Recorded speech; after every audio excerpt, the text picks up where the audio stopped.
sub-base, Ankara, Compound, maybe the port to come out here for the side of 3BL. But now we get to see it in the flesh. It's actually happening. Usually BaiSha would ban Mexico. 99% sure. So 3BL will ban Eagle Eye. That's kind of obvious. Otherwise, well, you've spoiled that for us already. I'm sorry, but maybe there were surprises, but unlikely. Maybe they were keeping it a secret until the very end to surprise even Seven. But we're definitely going to see in just a moment what they do ban, as it is 3BL with first ban and first pick. There's the Eagle Eye ban, as we were expecting. Yeah, BaiSha, I agree. I think Mexico is going to be an easy ban for them. It was the only map they lost in Vietnam to a non-Chinese team. They dropped that to Vasco, so for them, I think they see it as one of their weaker points in a map they generally want to avoid. 3BL, I think port is a good expectation on their end. BaiSha, I think they could go with anything left and be pretty comfortable. I'm curious, though, to see if they take a risk, but BaiSha actually banning Ankara, that's a little bit of a surprise. Maybe they actually want the Mexico. Yeah, that surprised me as well.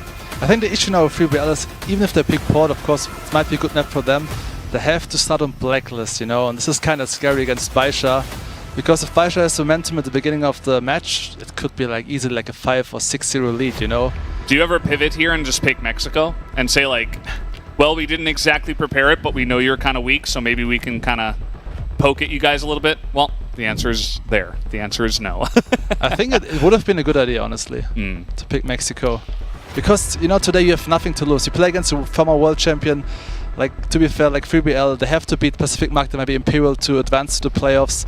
Today is just more like an extra game, I feel like, for them. Because no one expects that they even win a map. So they have nothing to lose. There shouldn't be any pressure. Yeah, well, they are starting out on blacklist side, as you mentioned, 7 to be expected. So, and there's that Compound pick.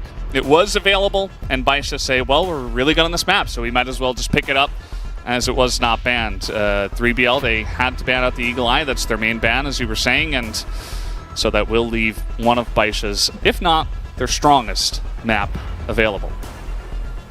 Yeah, I feel like at this point for 3BL, I'm not quite sure what they'll ban here. I'm guessing they want to leave Mexico on the table for that map 3 if they can draw it. BaiSha, I don't know if they're necessarily afraid of playing it here. I feel like for them it might even be good to get in front of it if they know it's going to be in the best of 5s later on, knowing it was a weaker point earlier in the year for them, because I feel like this is a team, even if things don't go perfectly, they could still probably swing a win on Mexico. Yeah, it's definitely a big question here for us, but Penguin seems pretty confident in his choice, immediately pointing at one of the maps, so we'll get to see what he does ban it. It is sub-base, so going to leave either Mexico or Black Widow here, and it's BaiSha's choice, essentially, which one of those 2 maps they get to play. It would surprise me if they really play Mexico today, BaiSha. Or maybe they're just so confident, they're like, oh, we're going to win 2-0 anyway. Yeah. The third map doesn't even matter. Yeah, I think if you're playing it safe, just ban Mexico, and that they will. There is even an argument to say, like, we're going to show Mexico and we're going to win on it if we have to, and then say, hey, we're not actually that weak on it, or maybe try to give that impression to other teams. But instead they just say, no, we don't want to play Mexico, and it will be Black Widow, of course, as the last remaining map. So we will see that if BaiSha does drop one of these maps. And just like in the LCK versus Chengdu All Gamers matchup, the first map is picked by LCK, or 3BL in this case, and it's their map pick, and they could have a strong showing to start us off, and it's really going to show us whether or not 3BL will have a chance at all in the series, I would say. Yeah, I think the tough part is what Seven was mentioning, just being on that BL side first really is an uphill battle on this map, especially knowing you're going to have Xiao across the map on that GR side to deal with. He's the person they have to show early on in this one they can shut down. Well, you can see the guys on 3BL are in good spirits for now. A lot of smiles, a lot of excitement, no doubt. What does it feel like to just be in that seat and it's like your first series and you're about to face a really strong team? it usually feels great, but after a couple of rounds, sometimes it doesn't feel that great anymore. Especially if your enemy team is called either All Gamers or BaiSha. But yeah, it's always fun to play on stage. Yeah. At the most prestigious tournament here at CFS. Yeah. What about if you start off really strong? Like LCK, they were, I think it was like 3-1 in the first couple of sets. Do you like begin to believe immediately? You're like, we can do this. We can beat these guys. Yeah, for sure. I think this is the most important thing. If you have like a momentum, then it feels like you just play against like an average team online, you know? It just feels the same, or like maybe like a practice match. And then you can really feel like, okay, we can actually beat them. I think also important now, the most important thing for 3BL is to not go for single peaks, just group up, go for executes, and try to rush like as a unit, you know? This is, I think, the most important factor now. The problem for 3BL, I think, is BaiSha like to play aggressive on global risk and go for info plays. Because they know the only risk is here for BaiSha. If they play too passive, if they just play standard setups, this could be a problem for them. But yeah, let's see how it goes. Yeah, I feel like 3BL, especially on the BL side, they're going to have to be a little bit more aggressive than I'm used to seeing out of them against BaiSha. I know a lot of the times in the West League, this is one of those teams that played a little bit too slow at times for my liking, and it comes back to hurt them quite a bit. I feel like if they're aggressive as a unit, this could work really well for them against BaiSha early on, and maybe even catch them off guard, because I feel like BaiSha, they almost want teams to be afraid of them and play that way against them. It gives them that advantage of that kind of fear in their opponents, and if you meet them kind of at their level, a little bit fearless, it can play to your advantage quite a bit. Yeah, I mean, that's exactly what LCK did at the top of the day, right? They came out really aggressively. They ran at Chengdu All Gamers, and they said, we're just going to beat you. We're going to outplay you. We're going to be more aggressive than maybe you would expect. And it kind of caught them off guard. It gave them enough rounds to at least tie things up, bring it to an overtime, and give themselves a chance to actually challenge them and to make them feel like they belong, and to have a chance of actually winning the map, which they did.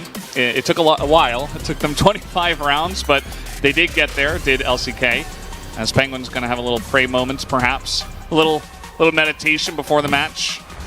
Any rituals you have, Seven, before a big match? Usually good sleep for me is the most important thing, especially I usually have jet lag issues when I travel to China or overseas. Then healthy food, I try my best at least. Doesn't always work out. Yeah. And yeah, just be in a good mood, listening to good music, talking to my team, just also having fun, like not taking it everything like too seriously sometimes, you know? Just having a good talk, laughing together, and then just try your best. Enjoying the experience, you know, this is kind of like a once a year or twice a year kind of situation, you know, going to an international tournament. How about you, Kyle? Do you you have any special rituals before you do your thing? No, not at all. Not at all. Okay. Just full send it. Just full send it. That's the way. Yeah, just wing it. Yep. Yeah. Well, I hope we can wing it into this first map in just a moment, as it looks like the players mostly have their headsets on. That's a good sign that we should be getting into this one momentarily. Pretty excited for this first map of Port, because, I think it's really just going to dictate how the series is going to go. I would be very surprised if BaiSha dominate on Port, and then 3BL somehow come back and dominate on Compound. Like, that just doesn't feel normal. Like, I could see 3BL having a really good map, and then like BaiSha having a really strong map too, but I'm not sure about the latter. I think winning Compound against BaiSha sounds super unlikely to me. If they want to have a shot, they have to win Port and then just hope for Black Widow at the end. But usually I think the win rate from BaiSha on Compound is like probably 98% or something like that at international tournaments. So like even All Gamers, you know, you can tell like All Gamers, the main ban is Compound, and it feels like they're already prepared for the final maybe against BaiSha, because they just don't want to play Compound against BaiSha. Because last year they had this nightmare on Compound when BaiSha won against them and secured first place here at CFS. I remember. Was quite the match. BaiSha really essentially deciding in front of everybody that they were the best team. Like in that moment, that was kind of the big moments where we all kind of realized it.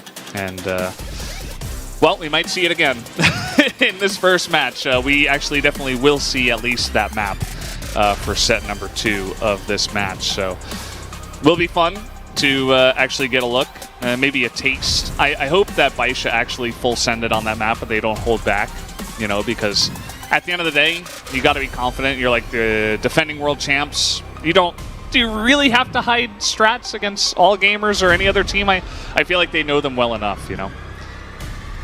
Yeah, I feel like BaiSha, especially with the group they're in, they're really not going to hold back and should be looking at multiple 2-0s on the horizon. It's really just going to come down to if they get a little bit too overconfident, start making those small mistakes that can kind of compile against them, because even though they did win CFS last year, compared to all gamers, they did give up a lot of maps in the group stage, so we'll see what happens. Well, we will get to see what happens here as the game is starting right now. We're moving into port for our first map of the match. It is going to be BaiSha Gaming up against 3BL. And this will be the first match for both of these teams moving into this grand finals. Let's see who's going to get the go-ahead victory on this first map of port. Starting things off here on the BL side, it's going to be 3BL going for a lot of early mid presence here. 4 players of their team already working that A connector control, sending Totson quickly into position to maybe even jump out and contest here on that A bomb side. A nice nade comes over the top, does about 20 onto him, but still nothing major just yet. BaiSha, though, putting a lot of attention early on towards that A long position, but 3BL taking their time. Yeah, I feel like a lot of teams from the GR side, if they do want to get aggressive, they might send like one person to go push out on A long, or a couple, or even more in that B room, right? To try to control that area, deny the blacklist from ever getting any kind of stance on that side of the map. That's what I meant, actually. Like, BaiSha are playing quite aggressive here for info plays, like they have a 9 on B, then just saw 577 spotting A connector. They really want to make sure that 3BL just can't go for full unexpected executes. This is, I think, the main thing what I want to avoid here in this matchup, which is pretty smart, I think. Yeah, it'll definitely give you a good foundation, just to make sure that 3BL don't get any kind of sneaky wins or sneaky pushes off without your awareness. As 3BL, they have answered the call by just chilling out and waiting. And actually, it's going to be 577 who peeks up in a connector and gets the first kill. And now, Xiao not going to hit that shot. Totson actually gets the one on CZY. Has a little bit of pressure out here on A long, but not essentially pushing in. The C4 is actually going into B. They've taken over B entirely, as BaiSha have rotated entirely over here onto the A site, as it should be a plant coming in here in just a moment for the side of 3BL. Yeah, the downside here, though, is they still have lost a lot of players in the process. Alucard and Hunt left in a 2v4 situation. They may have the angles here, but they've got to set it up in a way where BaiSha isn't able to trade out here on the retake. But the timing seems to be on point for BaiSha. They've got 3 players now grouped up in the B tunnels, ready to attack. N9 on the flank as well. Alucard able to find one. It's not going to be enough, though. N9 finishes the job, and it will be a 1-0 to start things off for BaiSha. Interesting fake here from 3BL. I just felt like they lost too many players here in this A connector area. But yeah, not a bad attempt from them. Yeah, it was a pretty nice idea. I think, you know, you got to go full out if you're 3BL. You got to bring out all the crazy strategies or just the tricky ones. And they did do a little bit of trickery here with, you know, kind of the double push, but you're actually moving towards B. And yeah, just a couple of people getting picked off there as they were going in. Means that it's a pretty easy retake for the side of BaiSha. So a good start for them, as peeking out here on the bridge is 577. He did get the one, but it's now essentially 3-for-1 stage here for the side of 3BL, who are actually in the lead now. Yeah, great trade setup in mid for 3BL to make sure they got the advantage out of that one, but when you're up against N9 and Xiao, it's certainly not a guaranteed win just yet. Even in the 2-on-4 they've created for themselves. Xiao now rotating into mid. The extra support here, but they don't have a whole lot of map control to work with. You can see they kind of just decide to switch positions, but N9 through the box, able to find one already onto Horus. Totson trying to sneak into position, but they actually have a decent pinch here. Xiao on the bridge. N9 finds himself a second. N9 surely not more from this position, but they still haven't found a way to contest him. You can see here, another one goes down and spawn to Xiao, and already Alucard is left alone. It doesn't matter. The 2v4 goes to BaiSha.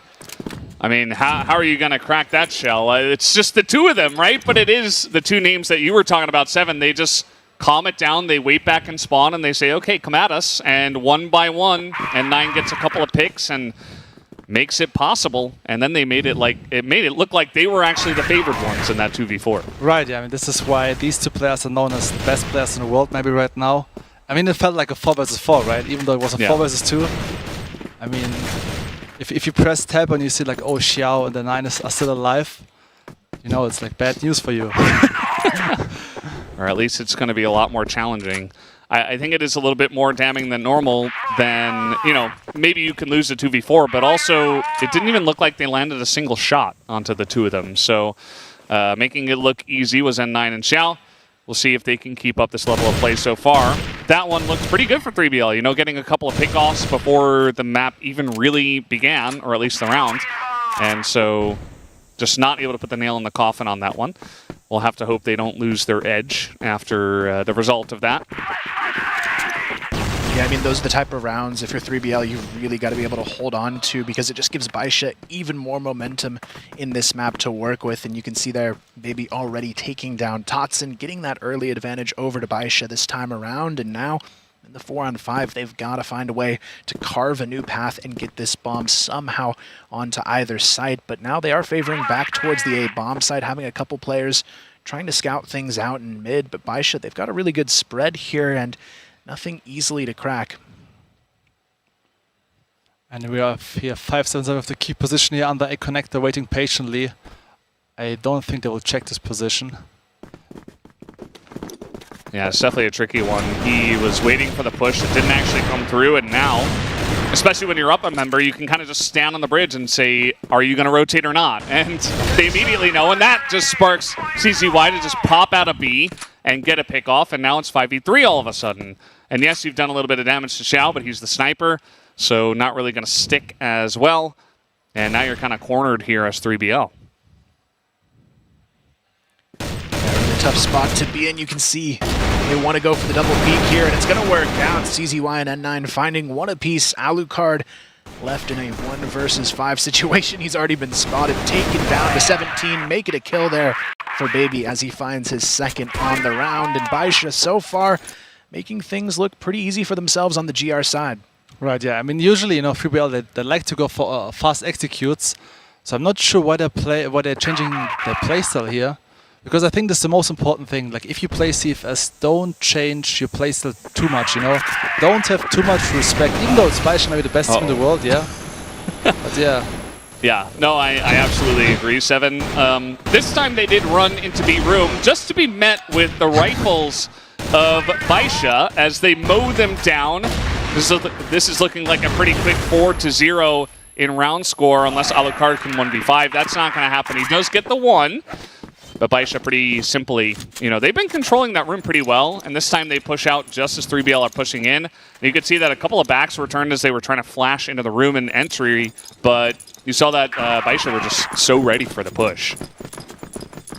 Yeah, the way they play in the B tunnels is just so hard to get through, and if they keep it up here on the side of BaiSha, we're looking at a really big first half for themselves. But 3BL on the other side, it just seems like there's not a whole lot of cohesion in how they're playing. They're trying to get these individual plays to work out, but it's just consistently not working out in their favor, and they're finding themselves almost every single round in a numbers down situation to start it off. And even the one round they did have, they lost it by making individual plays in that 4-on-2. So I'm hoping they can find a way to get the strategies a little bit more together as a team, and maybe there's a chance they can make this one at least a little bit closer.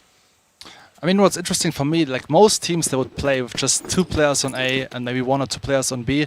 But for some reason, BaiSha at the beginning of the round, they sent always 3 players towards A side. Even now, they have 3 players on A side because they know we have N9 on B side, and it's probably enough to hold B machine room. And like I said, he's playing quite aggressively, so he got information. Long B is clear, so the rest of the team is stacking A side.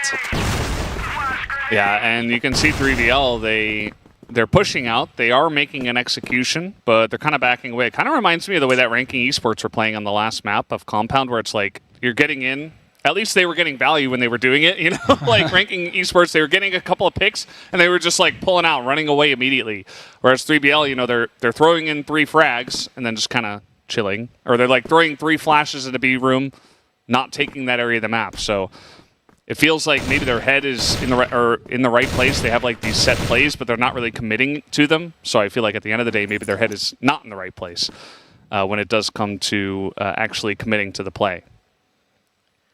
At this point, though, 3BL, they're running out of time. 30 seconds to actually full commit here. They're going to be going right into N9 on this off angle. Baby playing behind the double stack as well, and they're just going to full send it right into their position. Hunt able to find one, but Baby good for a double, actually. The support from N9, a double kill as well, and things just quickly fall apart once again. It looked like they had the right idea on the execution, but the firepower just too strong from BaiSha to continuously win these rounds.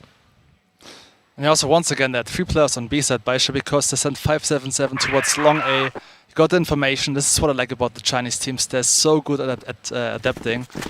They always got the information, and for some reason, they always know where you're going to execute. Sometimes, you know, if you play against Chinese, honestly, it feels like that wallhack. You know, this is how it feels, I swear. Yeah. You know, they always know where you are. It's just like a sixth sense of some sort. Maybe just you've seen it so many times and you've confidently won from those positions many times, so maybe you just feel like you've got a great read on your opponents, and perhaps also it's 3BL just being a little bit too slow. So for BaiSha, they're like, okay, well, we know they're rotating, but we know it's going to come like 10 seconds from now, so they're just always like a couple of steps ahead, and that makes it look like, you know, they're just always understanding exactly where you are on the map. So pretty difficult for 3BL to deal with. And N9 picking up the triple on the last one, just kind of waiting with open arms. He is now 11-1 at the end of 5 rounds, so over to KR in this one. Feeling pretty good about his position at this point in time. And as I say that, they get the pick onto him. So he's down, but the spray does come out from 577, and the entire team is just right there. Xiao just gonna snipe down 2 of them. And 3BL, they thought they found finally the one angle, and then they were met with the rifle of Xiao. Yeah, you can tell the individual skill from BaiSha is just not another level. I mean, Xiao single-handedly holding A side, getting the triple kill. You know, if you want to push B, there's N9. If you want to push A, there's Xiao. It's a difficult choice, right? Maybe you got to go bridge. Maybe you just go down the middle and see what happens. Yeah, it's tough. It seems like there's almost nowhere to turn to for these executions. They've got to find a way to make it happen soon, though, because they are running out of opportunities on this first map. CZY already taking down Penguin to make this one a 5-on-4. Even more pressure being felt over towards B long. Now you can see 3BL, they have these early round ideas. They want the map control, but BaiSha just gives them no way into it. I think 3BL should change their approach a little bit. They should take, like in the beginning of the round, they should take over B machine room so N9 doesn't have the information anymore that B is completely open and completely clear. And this is also the main reason why they're always stacking A side, where 3BL used to push in the last couple of rounds. And yeah, let's see if they change their approach. I mean, most likely it will be 0-7 scoreline unless they can pull off this round.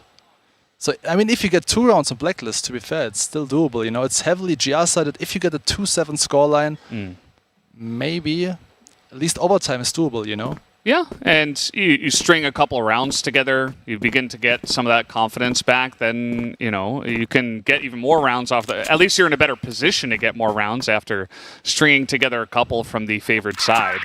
I'm sure that BaiSha, though, are extremely confident as they move in, and it seems like they just know, okay, they're stacked in this room, we're going to throw a flash over the top. They immediately hunts down 2 of them, although Hunt is going to pick up 1 in the trade, but now he's just on the back of the site, and that is an easy cleanup for the side of BaiSha, which will, as you guys did see, spark us timeouts from the side of 3BL, who have yet to find a single round.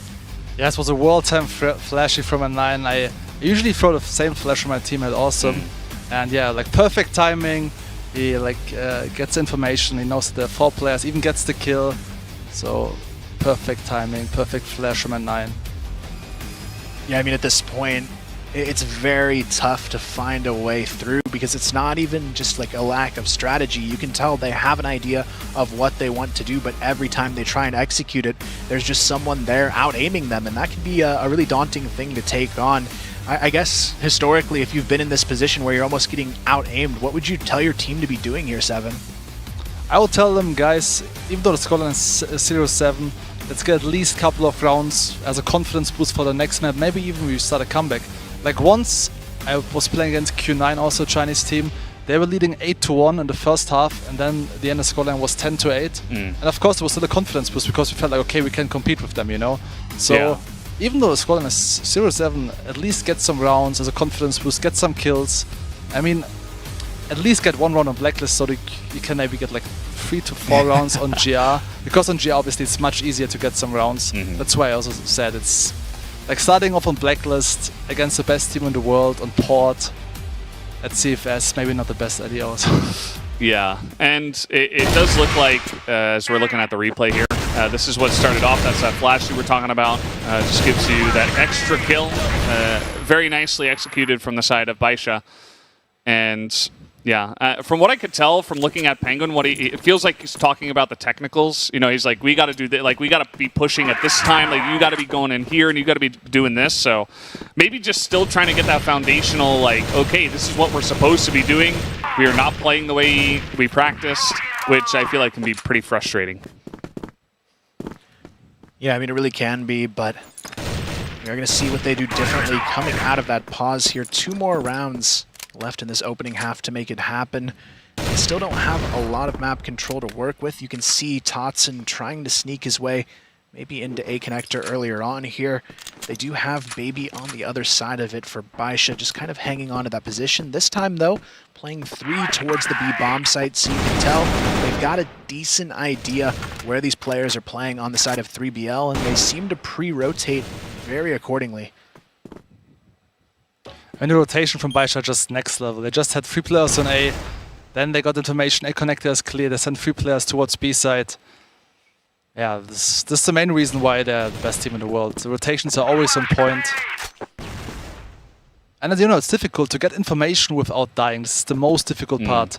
So like, of course you can always pick A connector, you know, like 577 did, but the most difficult part is to not die, you know, because maybe some players having a sniper there holding this angle. Yeah. And as you were just saying, N9 is there. He sees Alucard. He's like, hey, they're in there. Like, we can hear him shouting behind us. And that's just that information. N9 gets away with full health. And then he just pops out again and gets the kill. So he even does one better. It's not like he's only getting information. He pops out, perfect headshot. And now you know that the rest of them are not here as he pushes in and walks over the dead body. And he's even going to get bonus kills as he picks up 1. But 3BL at least able to clap back here as Horus picks up 3 in a row somehow right down the middle. And now they're going to push in onto the B site. As I say that, though, Xiao is in the back road. He's going to pick up 1. And they try to charge him, but he's just going to pick up 2. And they're running out of time now. They have to plant it. He gets shot in the back, and it's 8-0. And BaiSha are still undefeated. Oh, I feel bad for Horus. He almost got the 4K, but unfortunately he switched to C4 at the wrong timing. But still a good 3K. Like, this should have been a round for 3BL. Yeah, it just feels like anytime they have an advantage where they maybe should win the round, BaiSha, they're just right there. They have no fear. They pull off the clutch time and time again, and you can see the frustration in these guys right now. It's tough because anytime they even feel like a round is theirs, it's just quickly taken away. Yeah, Alucard doesn't look too happy. Yeah. I can relate, yeah. I was in the same situation. Yeah, it's really difficult because we talked about how Alucard can be so clutch, but it feels like he's not even being given a chance to be clutch. Like, not blaming his teammates or even him, but it just feels like, you know, it's just so overwhelming, the power of the opponents, that it feels like every angle you've used to win in the past is no longer available. And you're like, well, what do I do now? Like, how do I beat these guys? Can feel impossible. I think it's also interesting, you know, N9 is obviously the mad fragger for BaiSha, and at the same time I still think he's the team captain, you know. It's also crazy if you think about, like, he's the team captain as well as best fragger on this squad, which is quite unusual, you know? Yeah, yeah. Yeah, I'm curious to see if he can keep that kind of performance up against some of the stronger teams in this event as well. But, I mean, he's one of the best players in the world for a reason. He can kind of bring it whenever he needs to. And honestly, I've been impressed as well with CZY's entry into this team. I thought maybe he would struggle a little bit to kind of carve his own path here, but he's been doing quite well. Show us what he can do, and again already in this round opens it up with a double kill in the lower B tunnels, making a triple kill before going down. It's already a 4-on-2. Alucard and Penguin, the last hope in the half now. I mean, what can you say? I mean, he's there in between what should be a potential sandwich situation, and yet he's still able to win like a 1v2 and then turn around and get a bonus kill while the rest of 3BL is pushing in. So definitely a lot of value there, as now we do have 577. He's out here on A long. He's getting that information. He knows that if someone rotates over here, he's going to be the first one to see it. That gives the rest of the team some chances to rotate back over to the B site, which we do see kind of happening at this point, although Xiao is kind of playing the middle of the map. And in fact, it does look like 3BL are hanging around this B site. We'll see where they do eventually commit to, though. Yeah, right now it's kind of tough. They almost have to get an entry before they do anything here, but they're not having any luck trying to get that done. And C4 still down in the back of their spawn, just kind of ticking down the clock, hoping someone gives them a free 1v1. But BaiSha, they're not even going to do that here. Doubled up on the B bomb site. The other two players playing pretty passively on the mid and A long hold, kind of just playing some nice off angles they can fall off for support if needed here. Xiao going to take the fight onto Alucard, but Alucard wins the duel. That's a good start here, but it's still a 2v3. You were saying?